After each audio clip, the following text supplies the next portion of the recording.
we ask that you will speak to us. Want to speak to us in the name of Jesus Christ. We ask now that the Holy Spirit will come now, Father, and speak to every heart, that every mind, every spirit, every emotion, every thought, every desire, every subconscious will be subjected to the rule of the Spirit of the Lord in Jesus' name. And we bless you in the name of Jesus Christ. Amen. You may take your seats. Pardon my voice. Blessed be the name of Jesus.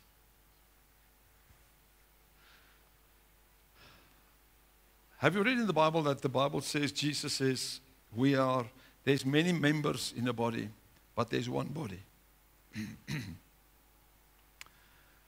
And he gave that instruction, or he made that comment with a specific purpose,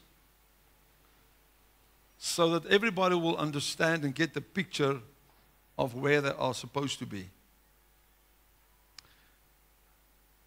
You get many people in the house of the kingdom of the Lord that wants to be the head. You cannot be the head, even if you try, because there's one head. His name is the Father. So get down from your throne and get on your knees and ask the Lord forgiveness, because you can never be the head. That is His place, our Father's place. But the rest of the body needs to start getting into place, because as the church is now, at the stage we are now, there is a church, but there's no body. Because everybody is running around and scrambling around and everything. Everybody thinks they know what to do, and they are in this competition of who's doing it the best and who's doing the most and who's the most important, and all of sorts of this nonsense that's going on in the church world today. And actually, if you can just... And you know what's the sad part of it is we think we are productive, but we are the least productive that we can ever be. Have you ever seen anything in the world, if there's something in place that's not supposed to be there, it's not working properly? You can take it from your car to the job. If you put someone let's not go there in our country, but if you put someone in charge of a specific thing in life, and they're not fit for that position, it's chaotic. And many people like to have the positions for the position, and not to have the position because of the calling. And there's a huge difference in having a position in the body of Christ than having a calling in the body of Christ. We were Friday night at the year-end function we had here. We were standing and speaking at the back here, on the outside here of the church, and I said to people, I said, the state that the church is in now, if you will remove money out of the equation, I wonder how many churches will stand. Not just for the sake of standing. I mean, how many of them will have a pastor or a prophet or whatever his title might be? Because there's so many people, and a friend of mine likes to say this. He says there's so many prophets for profit.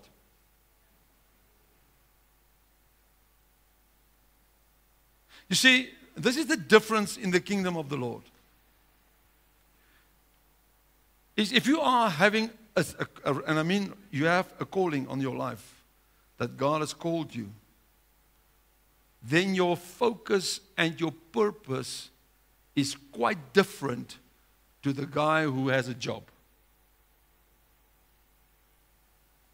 Because if you've got a calling on your life, and it's like the disciples, go and look at the lives of the disciples. They had the calling. Not rain, not cold, not food or having food or no food or having a place to sleep or not having a place to sleep. Nothing, just put me a little bit softer, please. Nothing stops the guy or the woman who's got a calling on their life. Nothing. Because they are not in it for something except to fulfill the will of the Father. And let me tell you, if the church of the today will just have not the calling, but the seriousness of the gospel of Christ, the church members will have the same attitude that nothing will stop me either from going to church or going to do the will of the Father or be the members of the church. Even if we don't have a church, but we gather under a tree or in the veld, nothing will stop us. You see, in our country, and especially the church in our country, is very spoiled brats. Because if we don't have a roof over our head, we don't have soft seats, or we don't have air conditioning, or maybe just a fan, or you don't have at least coffee after the service or before the service, people don't want to come to church. You must go and see what's happening in Russia. They have snow churches there with no roof. They build the church out of snow. Have you seen them baptizing people? They don't have baptizing pools. They cut a hole in the ice. And two guys holding someone on both hands and just dunk them in like a biscuit. Off you go. In that icy water. Not a warm bath, pool, jacuzzi. You see, that's when you will, if you look at people's lives, you can see if they are serious with Jesus or not. Because if the Lord came upon you and you have a real love for Him and you become sold out, don't serve Him because you are scared of hell. A wrong reason. Maybe you'll still end up there. Because you know what the Bible says also, Job says, he says, whatever I feared the most came to me. So maybe if you're fearing hell, it will come to you. Because you know why? You are confessing Jesus with your mouth, but your heart is not sold out. Doesn't belong to Him. And how many preachers are preaching today from the pulpit the gospel? Let me rephrase that. How many people are preaching a gospel that suits them, but it's not the truth of God's word? Do you know why? Because the calling makes the difference. If you receive the calling on your life, you cannot but preach the gospel of the Bible. Do you know why? If the calling is in place, you are not attracting people to you or to your church you are attracting them, you are drawing them to Jesus Christ. Because it's not about you, it's about Him. And I want to quickly show you a red and a green light of churches before we carry on. This is not why I want to talk about churches today, right? Any church, from any denomination from all over the world, if you are part of that church and this is the following happening there, that people, the congregation, the members, the leaders, everybody is worshiping Jesus, not just with their mouths, but with their hearts. Showing people to Jesus, not receiving the glory and the honor and everything for themselves. Even if you prayed someone out of the dead, don't take the glory. It's not you. You're plowing with someone else's cattle. Direct translation of the Afrikaans version. Jy ploeg met iemand anders se kalvers. But if everything in that church showing to Jesus, that's the place to be. But if there's many things or some things happening in the church that doesn't show to Jesus, run. Because this gospel is not any pastor or any prophet or not even the popes. This gospel is Jesus' gospel. It's all about Him. Then Jesus says the day of ascension, when He went to be with the Father again, He said to His disciples or those few that was with him. He says, I'm not leaving you as orphans, but I'm sending you my Spirit. And listen to what I'm saying, he will testify about me, about Jesus. So if the Spirit in the church is not testifying about Jesus, run. Run. Because the calling is not on the place of worship. And so every one of us has got a calling. That's why Jesus used the parable of a body. Because everybody cannot be the eyes. Oh no, the head is gone. Everybody cannot be the pinky, the other one cannot be the thumb, and the other one cannot be the big toe and the small. Everybody wants to be the important person. But then Jesus come to his disciples and they ask him, Lord, who's going to be sitting on your right hand? Who's going to sit on your left hand? What does Jesus say? It's not for me to say. Number one. Number two. Listen, this is where all and everything in the church is getting broken down, that everybody will land with their faces on the floor. He says, he wants to be first, must become last. So let me tell you, if you want to be the pastor of a church, start cleaning the toilets. It's beneath my... How dare you say that? So I'm saying it is the Bible saying it. Because we almost look at the person who's cleaning the toilets as, you're the lower grade.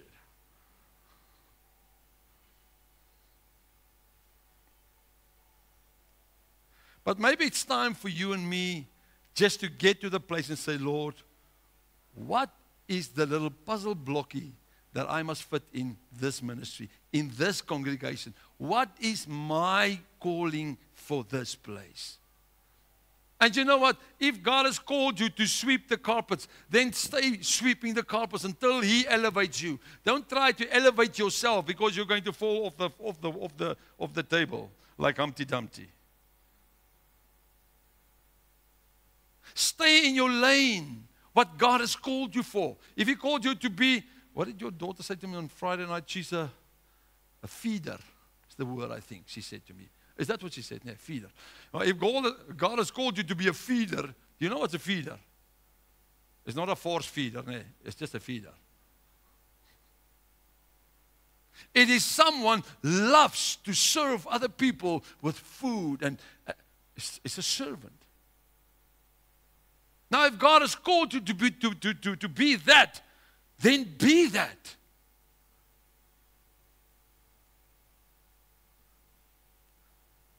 But we have been called, and you know what? As you are obedient in your lane, as you are being called, God will elevate you at the appropriate time when He feels, and He thinks now it's time for you to get a little bit of a promotion.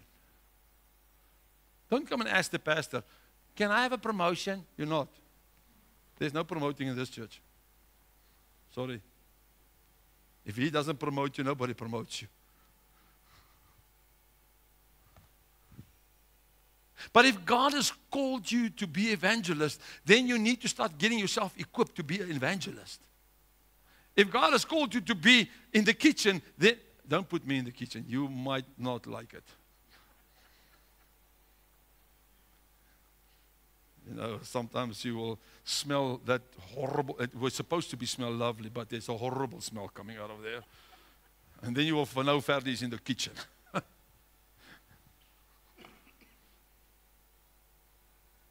But if God has called you to go and feed the people, equip yourself with the knowledge to make the food or to cook food at least.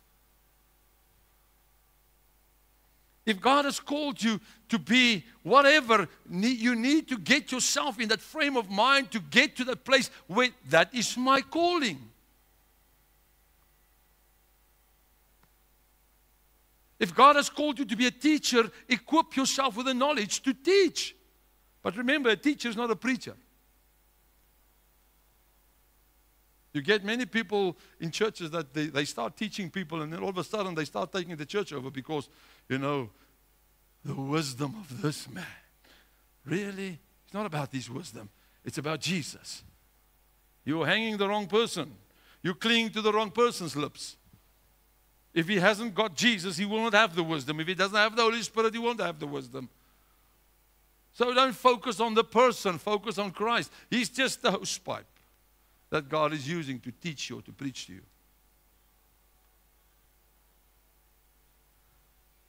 And you know what? God is not always... My scripture was supposed to be in Exodus. You can go and read it yourself. Exodus 3. Exodus 3, where God has called Moses out of the burning bush.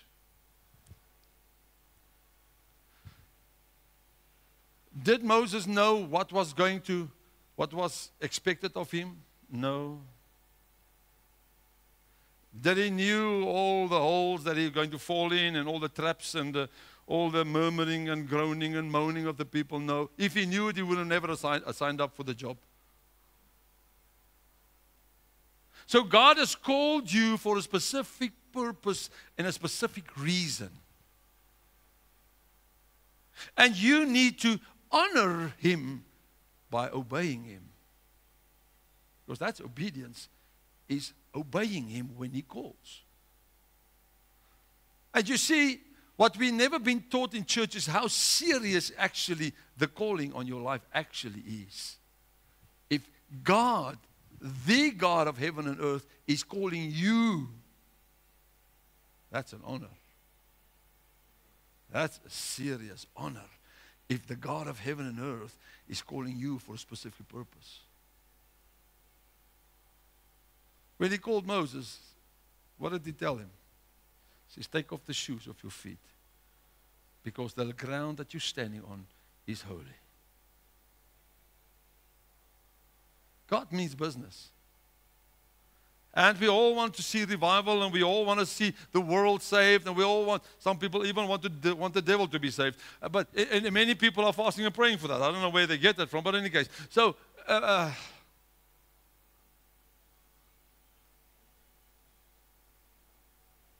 everybody wants things to happen, but nobody's willing to act, to get to the place to say, Lord, here am I. I don't know how, but here am I. Send me. And when you said, Lord, send me, He will not send you to Cairo to go and save people. No, He will use you right here. Because what does He say? He says, when the Spirit of the Lord will be coming upon you, you will be first my witnesses in Jerusalem. Then He said Judea. Then He says Samaria. And then He says to the other parts of the world. So God has called you to be in this country, a witness for Him in this country. Number one, in your own church. Number two, in your own place where you're living. Number three, in your own town. Number four, then you're in your region. Then you can go to the other regions. If you've won your region, if you win your house, if you win your area, don't jump to that side if God didn't call you for that.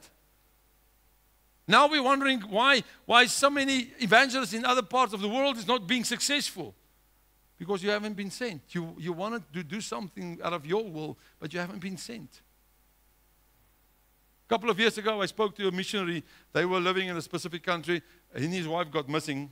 For those who can remember it, it's like 2011. No, 2008. Yeah, it's quite a bit. It's a while ago. 2008, 2009, they went missing in this country because it's not a Christian-friendly country. But they ended up in my lounge, this man and woman, a doorman and his wife. And they tell me the whole story, how they fled, and I said to her, how many people have you reached for Jesus? Because they are there for 10 years. They says, one. I said, say again. 10 years. Once. Something is wrong with this picture. How can you take 10 years to reach one soul. Something is wrong. Listen, I've got nothing against missionaries. Please don't get me wrong. What I'm saying is many people, it's like the pulpit, they want to do something, but it's not of God. And that's why many people are not successful in the ministry. And I'm talking about successful, having big churches and thousands of members. That's not what I'm talking about. I'm talking about winning souls that is really souls turned for Christ, sold out to Christ. Because you see, your calling, you must stay true to your calling, what God has called you for. Imagine I bring an evangelist to become a kindergarten teacher. Do you think that person, will you be happy with the kindergartens? She will be frustrated because she's got so much to give and so many people to save, and now they're like, let's color in the coloring books.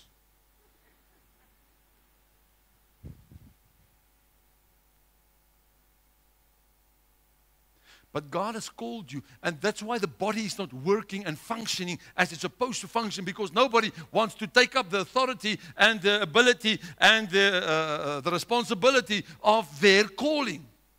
Because everybody wants to be something else, because something else is almost more important. If you, okay, let me say this to you. If you think this is the most important position in the church, you've got it all upside down.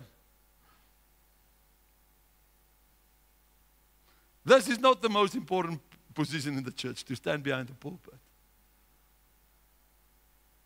Obviously, you don't know what's happening in this position, because if you knew what was happening in this position, you will never desire this position.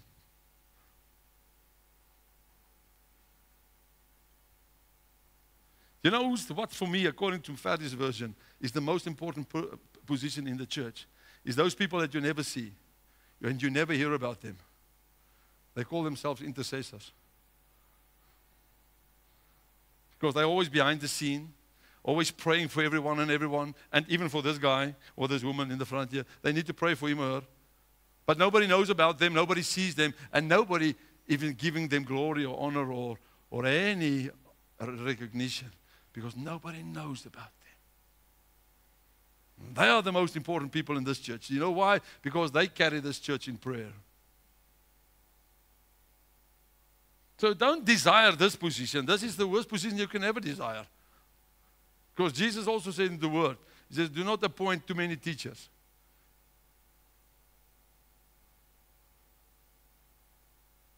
But what is your calling this morning that God actually has called you for, and you're just denying it because you think something else is more important? I might say a few things that you like. Don't worry, we'll get there. I'm not one of those guys. Like Oki says, I never received a dictionary, a preacher's dictionary to say what words I need and what I can or what I cannot say. So you must going to accept to swallow the pill as I'm going to throw it to this morning to you. Let's look at the body. What, according to you, is the main organ of a body, of a human body? What do you think is the most important? And everyone will say me, the heart. Yeah, I know it's the heart. But there's other organs in that body that is just as vital to the body as the heart. Because without that little thing or part, the body is also, even if the heart's pumping, it's not going to function.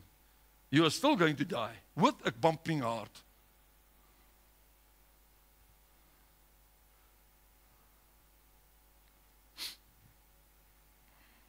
And then there's one organ that nobody wants to be. Can you guess what that is? No, not that one. Let's leave that one out of the picture. Man, sister, where are you coming from? With your clothes. It's just inside. What do you call it? It's attached to the same thing, what you just say. In Afrikaans, they call it the dikdarm.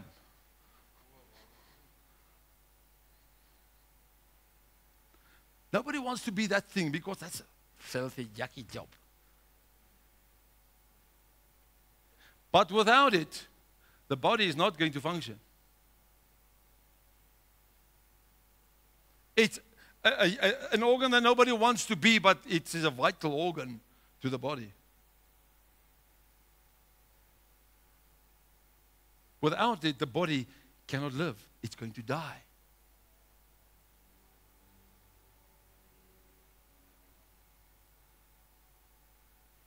You see, what I'm trying to show you this morning is, and I might go extreme, but there's no organ unimportant in the body. They are all of the same importance to this body to function. They all just got a different function. But without it, the body cannot function. So stop with this idea that you think whatever you do, even if it's cleaning the toilets or vacuuming the carpets, is less important than the guy who's standing and preaching here. It's not the case. It's a lie. Because everything must happen in a sequence, in a specific time, in a specific frame, for this body to function. Imagine you guys walking in here on a Sunday morning, and there's chips, papers, and popcorn, like Friday, popcorn, and everything is lying everywhere, and the chairs is deur mekaar. What are you going to feel like?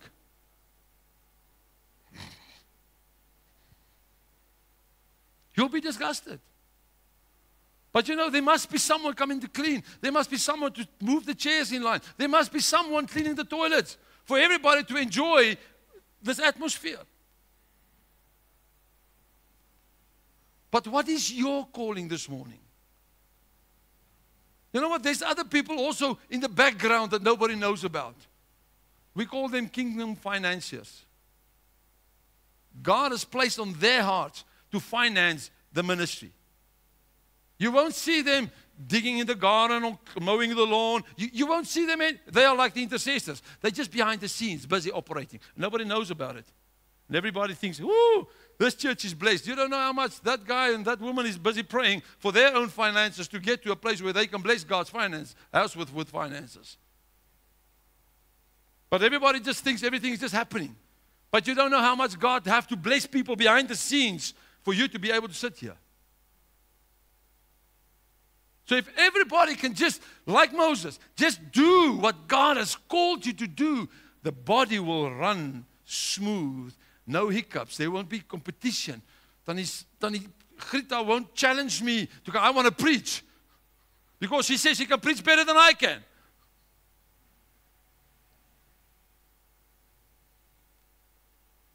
We won't have that nonsense in the body of Christ.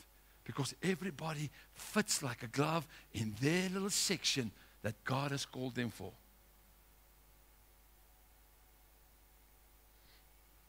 Someone asked me this week, "Why don't I hear you play drums?" I said, "You want to have a lekker groot rumoer, because there's no other instrument to play with me." And I've been so rusted now, if I will lift up my arms with the sticks, you will just hear the crackle of the rust. And I might be offbeat a bit here and there because I need to get back in tune if I'm going to play again. That's not my heart's desire. That is a season that's long gone. But what has God called you for? Again, you might not be the prominent person that everybody sees. Don't worry about if people see you or not. He sees you. That's all that matters. He sees you. And if you want to be the person who wants to be, ooh, nice, not in this house. Sorry. Do you know why I never thank people for what they do? I don't want to take their reward away that they can give from heaven. because I can thank you and praise you now. Then the Bible says you have your reward and it's gone. But when you get to the Lord, you will not have anything. I'd rather let you receive your reward from Him because it will be eternal than having me praising you for a while and then after a week everybody forgot. And then we carry on again as if nothing happens. Because that's us humans. I mean, we can't even remember what God did for us last year. Out of the nonsense that it brought us from all the way. But we can't even remember now. Today we want to doubt and fear but we know He can and He wants to. But today we fear again because this brain is a peanut. He cannot think. He doesn't want to remember. So I'll rather not thanking you and blame. Oh, good. I will not. Rather than let you have it in glory with Him. Because that's more valuable than this. But what has God called you to do? Have you ever asked Him, Lord, what is my purpose here? Because obviously if you're sitting here, God has got a calling on a specific dream and a vision for you in this ministry. I always tell people, if you meet me, you're in big trouble. Because God doesn't let me meet people for the sake of just meeting people. No, He's bringing people into my life because He's got a destiny for each one of them that I meet. So if you're here, you've got trouble. I just warn you. Just ask Him, Lord, what does I have to do here? Please don't do it for me. Do it for Him. Whatever you do it for Jesus. You don't do it for me. I'm as a laborer as you are in the field of the kingdom. So whatever you do unto Him. But have you ever considered that calling on your life that He gave you, that you really receive it with the fear of the Lord, that you take off your shoes, say, Lord, thank you for what I have to do for you now, and I will take this and I will do this to the best of my ability. Have you ever done that? Have you ever say thank you for what He has blessed you with, for the calling that He gave you? And we all like to read the parables. We get those ones of the sower of the seeds and all that, and then you get to the one who had the talents 10 and 5 and 3 and 1. What are you doing with what God gave you? Are you burying it in the sand because you're scared that you will lose it? Or are you using it to multiply the kingdom of God?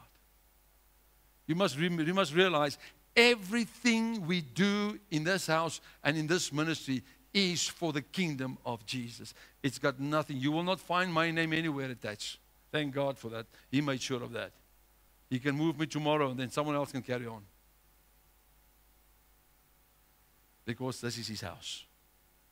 And if you're here, He has called you to this house for a specific purpose and a specific reason. And you need to discover that. Next year, like I said on Friday night, next year is going to be a year. It's already packed. I don't know how we're going to do all of it. But if we're not going to do whatever God placed on our hearts to do for the kingdom, we're going to miss the boat. We're going to miss His blessing. And we're going to miss what He wants to do in this house and through this house and to this house. Obviously, when you're sitting here this morning, and for those who's not here this morning, this is not a condemnation, but if you're in part of this house, obviously you come back to this house because there's something different that you're getting fed with in this house that you're not getting at other corrals.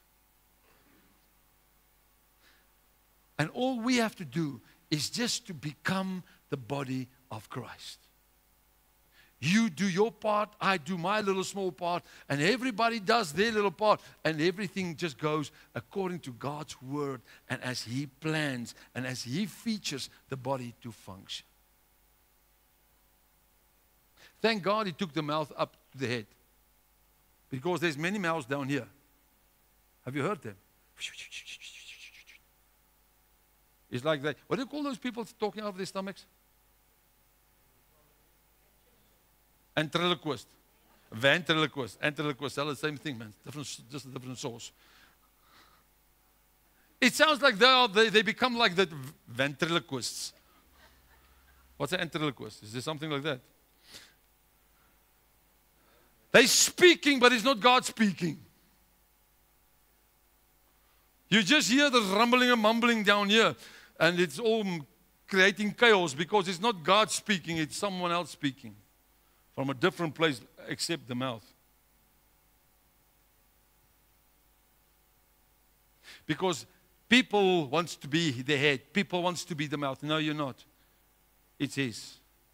The Bible says, woe unto you that says, the Lord said, and the Lord didn't say. So be careful when you say, the Lord said, and He didn't say. Because the Bible says, woe unto you. That woe unto you means you are 3 times warned. Be sure when you are acting out of the office of the prophet, and don't have a title of the office of the prophetic, please. Leave the prophets to the prophets. You don't have a title. Just operate in the Spirit. Be a man and a woman of God. You don't have to be a prophet of God or an apostle of God. No, leave that. That's flesh. Get to the Spirit. Say, Lord, use me. I don't care what you use me for. Lord, if you use my mouth, let it flow.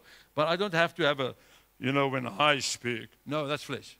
You're on the slope. You're on the slope. You're going downhill very fast.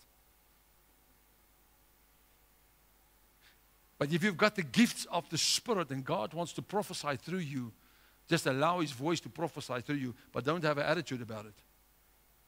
Be like Moses. Take off the shoes of your feet because the land that you stand on is holy. And He uses you.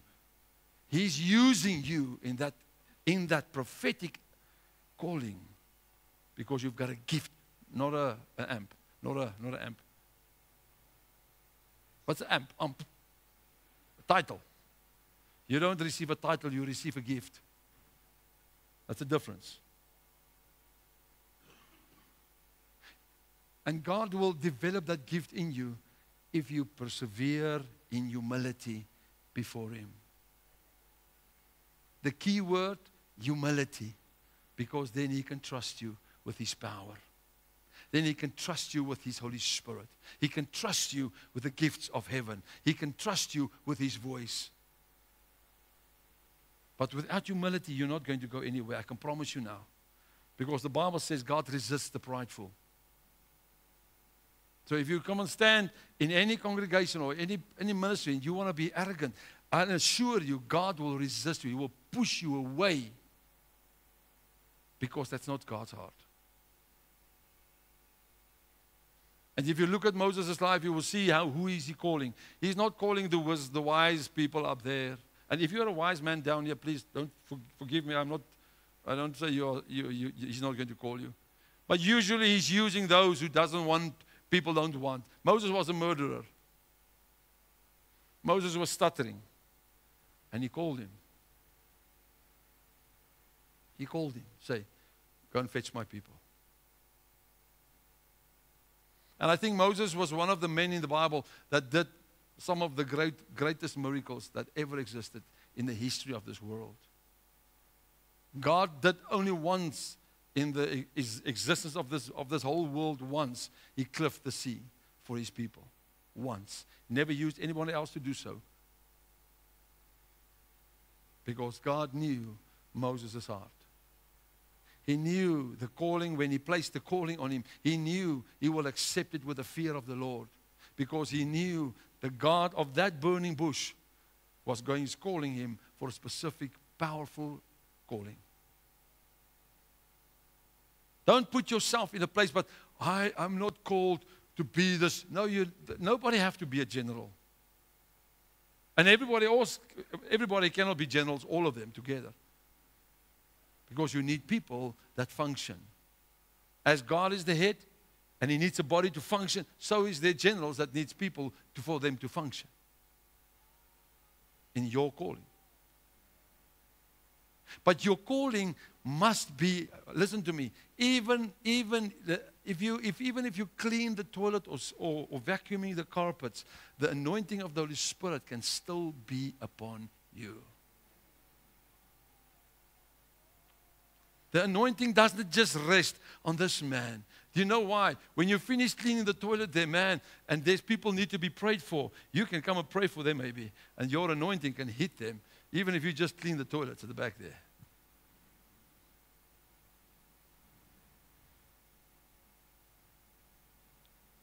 Whatever God has called you for, you need to fulfill that dream. Because He knows what He's doing and what He's busy with. He's busy planning His kingdom. But He needs the body to start functioning as a body. He needs the body to get in action and not sit on these lazy boys anymore, sitting in front of the TV, becoming couch potatoes. You know, I'll watch the service from TV. May God blow your TV up. That you can get to church.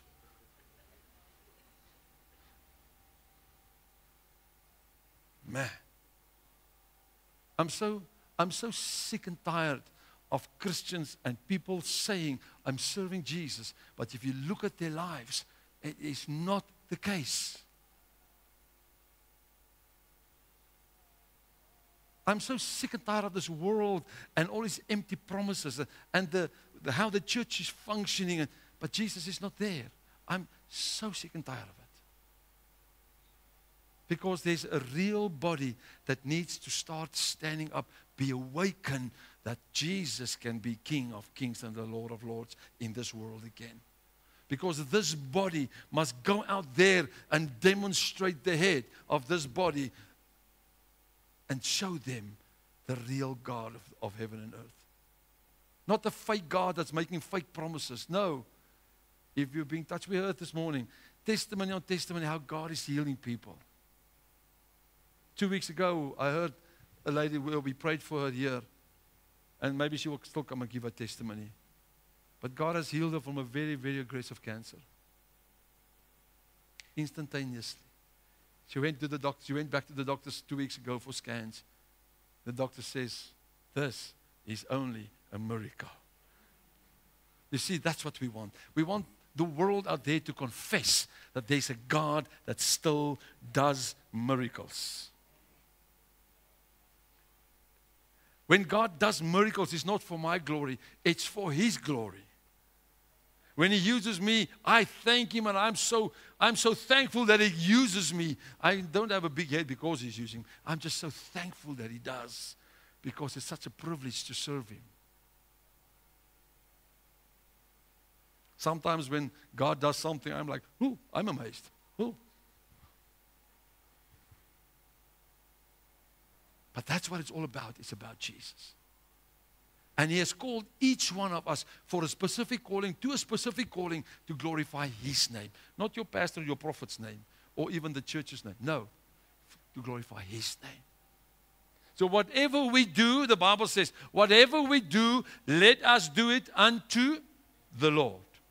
So even if you clean the toilet, don't wait for someone to look over your shoulder and say, you haven't cleaned it properly enough. When you do it for unto Him. You do it as if for Him. When we worship, let's worship for Him. When we worship and sing, we sing for Him. Please don't sing for me. I don't even listening. I'm listening to Him. I need to get the word. So I don't listen how you worship. I need to listen to what the Holy Spirit wants to say. Many times you will say, I'm not worshiping with you. You know why? I need to listen, because He needs to speak and tell me, what am I ministering this morning about, or this evening? When I sit here and when you see me in the mornings, when you greet me, I don't have a word. I don't even know if I'm preaching or why I'm preaching or what I'm about to preach. I don't know. I've got no clue. It's making it very exciting, because it's making me depending on Him for everything. So what is your calling? And how true are you to your calling? And please, all right, please, let me, I gaan hom gebruik, nee. Without his permission, okay.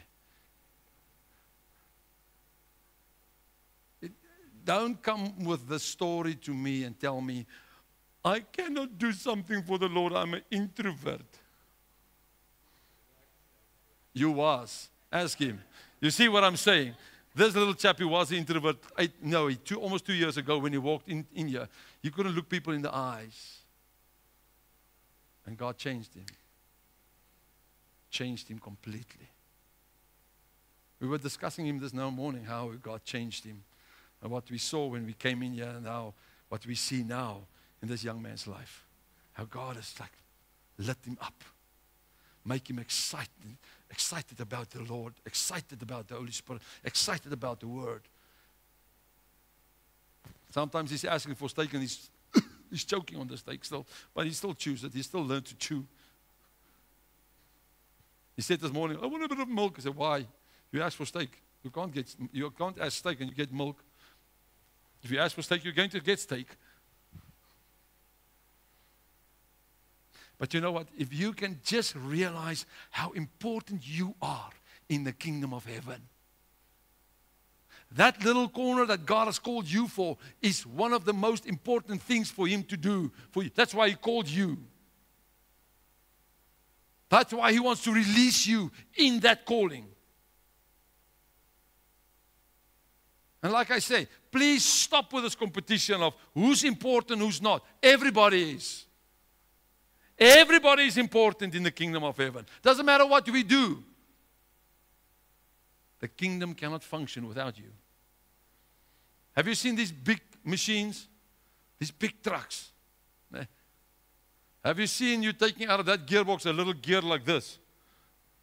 And that whole truck, there it stands. Because that whole truck cannot operate without this small little gear. So if you think you are less important than the bigger gears, think twice. Because that small little gear has got its place in this whole machine, the operation of this machine. Because if you take that little gear out, this whole big thing becoming a piece of junk. It cannot move. It cannot function as it was created to function. So the same with you. That calling that God has called you with is not the biggest gear, but it's an important gear for you to fulfill. Because this whole thing grinds to a standstill without you. So stop thinking about yourself, that your calling is not as important as, because everybody's got this idea, this guy is the calling. No, it's not. It's not everybody's job, this job. I said to my wife the other day, I asked her actually for forgiveness. I said to her, please forgive me that we missed the bus. She said, what bus? I said, other preachers has got these buses that they're on, that people are having a parking for them, and people coming out of coming to greet them at the car with an umbrella. The sun doesn't burn them, and they're getting taken out for lunches and breakfasts, and others getting new cars. Sorry, love you, we've missed the bus. Because my ministry doesn't work like that. You know why? Because this man is actually not a leader. He's actually not a king. He's a servant to the people of God. So where many of these people think they are above, we are actually beneath, because we are supposed to hold everybody in place. So if you want to become a servant, become a pastor. You will quickly get to know what it is to put yourself aside and put others' needs before yours. You will quickly get to know that. That other people's needs are more important than yours. So don't think that this is the main gear. This is not. Okay, this is the least gear. This is the least gear in this place, because God doesn't need this man. The Holy Spirit can come and fill this place without this man. So never think about this as the important place. This is not. When we moved into the church, this thing was red, as if it was the important hot place to stand. And after a while, I realized, but this red doesn't work for me. I'm not up there. I'm down here. So let's make it the same color. So what has God called you for? We're almost at the end of this year. So I want to leave you with this morning and say, go and meditate on what God has spoken to you about your life. What has He called you for? And if you don't know yet, go and ask Him. Say, Lord, what is my portion? What is my part in this gearbox or this working of this ministry? What do you want me to do?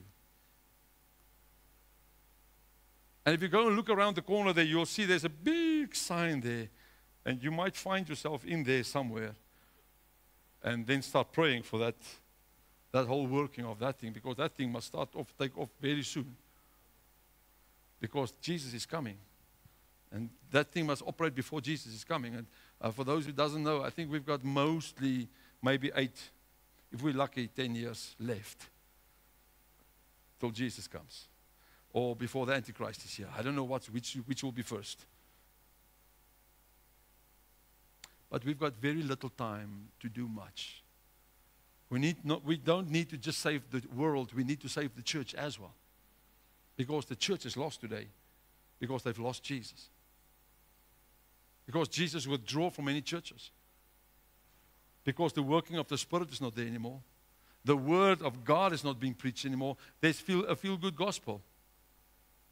And then it's all about the little money box. Just fill up the box and you're a good guy, you're a good woman. Look, anyone, it's like a friend of mine says, you know, the water is for free, but the plumbing costs money. So we need also money to pay whatever we need to pay. And thank God I'm not receiving. For those who think, oh, there was people that thought that I received a salary. I haven't received a salary in 16 years from this church.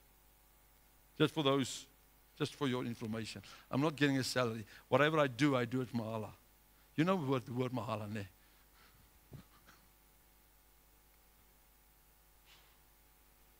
I do it because He's called me. I do it for free. We do counseling every Friday night for free.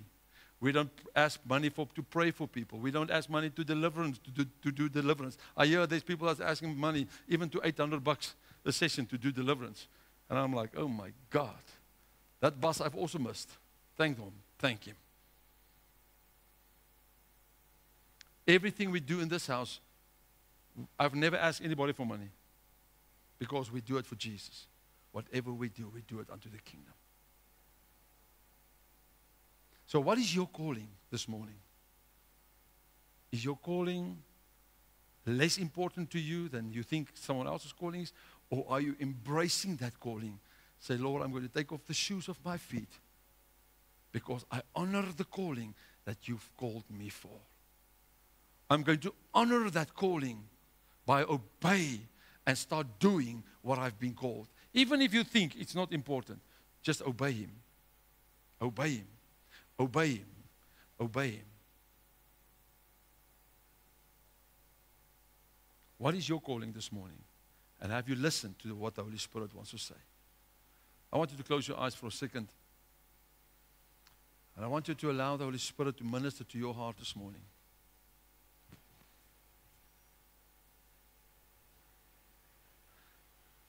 I'm going to ask this question.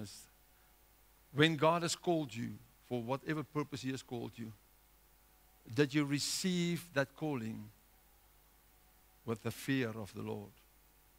Meaning, did you respect the calling that He gave you with the utmost respect? And did you treat it with the utmost respect? Because He, the God of heaven and earth, the Creator, has focused on you. He has zoomed in on you to give you His calling for that specific reason that He wants you to fulfill. Maybe it's not to be a preacher. Maybe it's just to love people. Just to, when people needs love, you are just like a big mama. You just cover them with your love, with acceptance. What calling? What calling is God to put on your life? I lift my hands in worship and I bless your holy name, for you are great. Did you receive that calling with the greatest honor because it's coming from Most High? or that you swept it under the rug because it didn't feel important to you.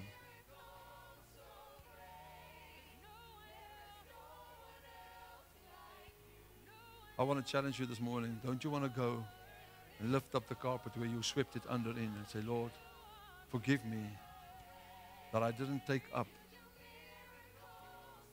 that I didn't take that calling that you gave me and treated it with the utmost respect.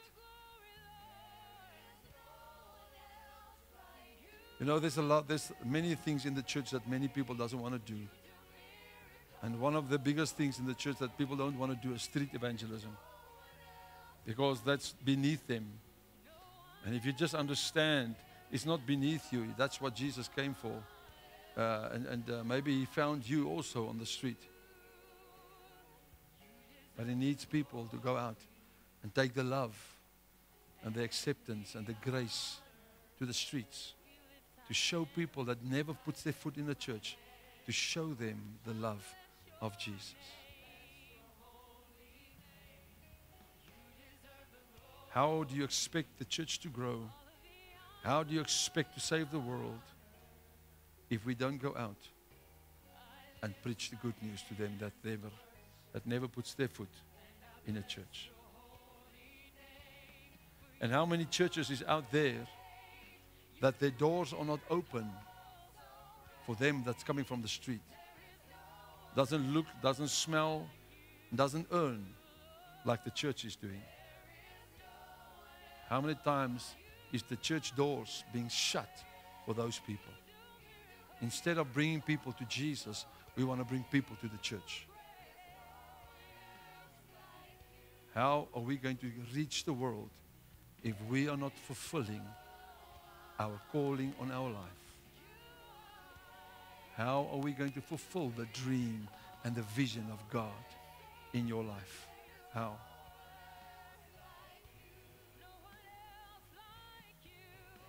How are you going to show the rejected ones that Jesus loves them? How are you going to show the outcast that they are welcome in the kingdom of heaven? How? How we are going to show the broken people in and outside the church that there is healing, there is restoration, there is love, there is acceptance, and they are good enough. How are we going to do that if we are not taking up our calling? Many people got church hurt and they don't want to come to church. What are we still? Jesus still loves them. But what are we going to do to take the love, the care, the nurture, and the blessing of Jesus? What are we going to do to take that to them, to serve them out there? No, but it's most the pastor's, it's most his job. He's most the one who must go out and he must do everything. The members can just sit and relax. Let me tell you, I've got bad news for you. If that's your idea, you've got another way coming. Because Jesus gave everyone the ability and the calling. In Matthew 28 verse 19 says, go ye therefore and make disciples. Teach them, preach them, baptize them. In the name of the Father, Son, and Holy Spirit. It's everyone's job, not just the pastor's job.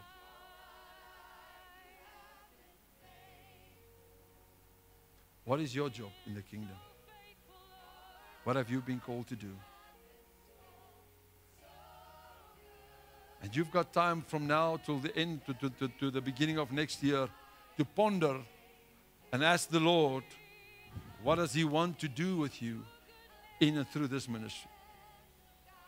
Because as of next year, I would like everyone to get involved somewhere to fulfill the dream of heaven.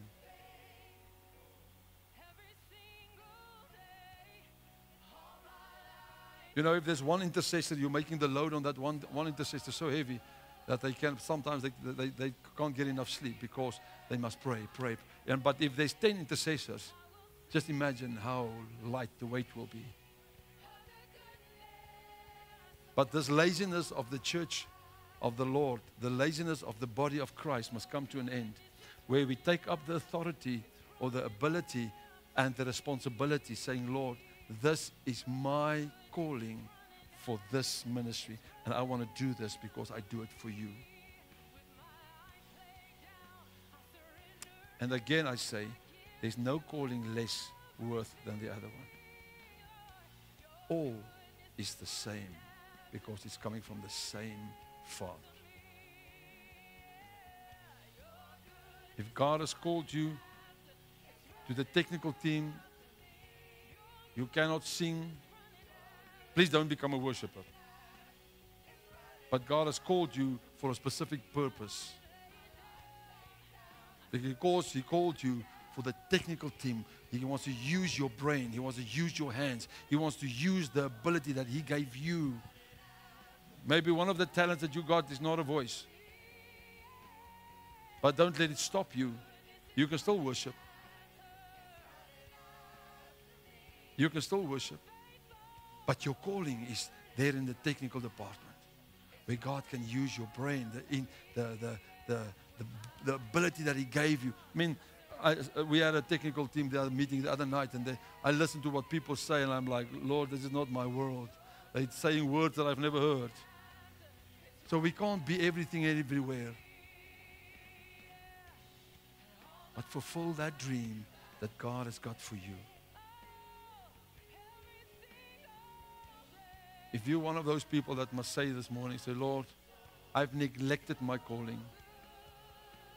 I didn't receive the calling to my life with that utmost respect because I thought it was degrading. It wasn't as important. And you want to make it right this morning with Him and say, Lord, but as of this morning, I want to receive that calling and I want to treat it with the utmost respect because it's of you, it's from you unto me. I want you to stand with me this morning. I want you to stand with me this morning.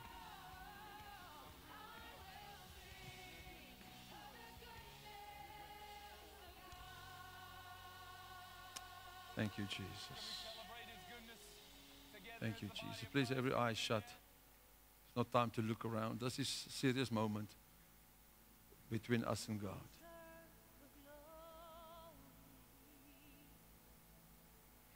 If you're there at home and you're watching this,